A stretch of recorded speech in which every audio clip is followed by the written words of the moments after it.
Hello, my name is Kimberly Reach, and I am studying the history of language at UMGC. This week we are discussing Middle English and Chaucer's general prologue to his Canterbury Tales. The passage that I will be reading from is lines 447 to 454 of the prologue, introducing the wife of Bath. First, I will read Chaucer's text from the Norton Anthology of English Literature, 8th edition, volume 1. Then I will read my own modern translation of the text. Here is my passage from Chaucer. A good whiff was there beside Bath, but she was somdeel deaf, and that was scathe. Of cloth making she had switch and haunt. She passed hem of Ypres and of Gaunt. In all the parish, with ne there was noon, that was to the offering before higher should goon, and if there did, certain so wroth was she, that she was out of all charity. This is my translation. There was a wife from a place near Bath, but she was a bit deaf, and that was a pity. She was a skilled clothing maker. Her work surpassed that of Ypres and Gaunt. In all the wives at the parish, there was none that went to the offering before her.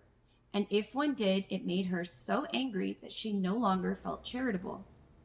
The Norton Anthology translates several of the words from Old English to Modern English. For instance, somdeel deaf to a bit deaf, scathe to a pity, haunt to skill, past to surpassed, and wroth to angry. The Norton Anthology also provided several helpful notes on the text. One of the notes explains that Ypres and Ghent, or Gaunt, were Flemish clothing making centers at the time. It also explains that offering were offerings taken at the church, when the congregation brought its gifts forward. This context helped in translating the Middle English text to Modern English. One of the words that stood out to me was somdeel. Perhaps when Chaucer wrote this, he was using this word to mean the phrase somdeel, D-E-A-L, which the Norton Anthology has equated with the popular British phrase a bit. Here are a few examples of this British phrase pulled from Very British Problems Twitter feed. Saying, you feel a bit Christmassy to hint that you're in the mood to drunkenly consume 50,000 calories of cheese and chocolate. Or, another example, it will make everything better for a bit. These examples of the semantic use for the British phrase seem to be in line with the use of the word somdeel that Chaucer has in the sentence. The original text reads, but she was somdeel deaf. The translation reads, but she was a bit deaf. I was curious how somdeel was translated to a bit, and so I opened the Oxford Concise Dictionary of English Etymology. Pulling this compound word apart, we are left with the roots som and deal.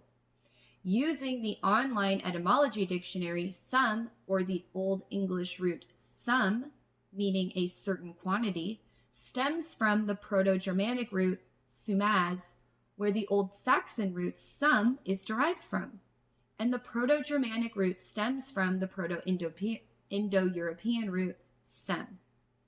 I looked up deal on the online etymology dictionary, and it looks as though deal, with two E's, is derived from the Middle Dutch deleen. I still feel like there is a jump between how we have a Proto-Germanic root and a Middle Dutch root forming a Middle English compound word. In his work, Traditional English, Chaucerian Methods of Word Formation, Simon Horobin says, since the 15th century, Chaucer's readers have insisted that he revolutionized the English language.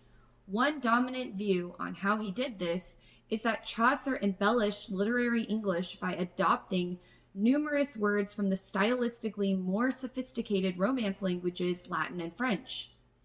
What I find interesting about the word somdeel is how it translates to the modern English phrase a bit as well as how the roots do not seem to fall into the Romantic languages that Chaucer pulled from.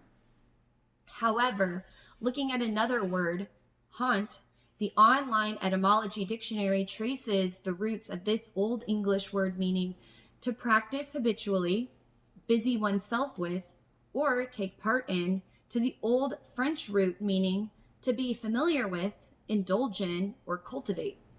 The Old French root is possibly related to the Norse root, which stemmed from a Proto-Germanic root. Considering the blend of Old French, Old Norse, Middle Dutch, and Proto-Germanic roots in Chaucer's text, it is less surprising that some of the words do not come from the Romantic languages. In fact, the British Isles had a foundation of Danish, Roman, and Norman rulers who brought with them their Anglo-Saxon languages. The Middle Ages brought in a wave of French and Norman rulers to the British Isles. This explains the culmination of Dutch, Germanic, French, and Latin roots in Chaucer's text. Thank you for watching my video, and please view the below transcript to find my sources in MLA format.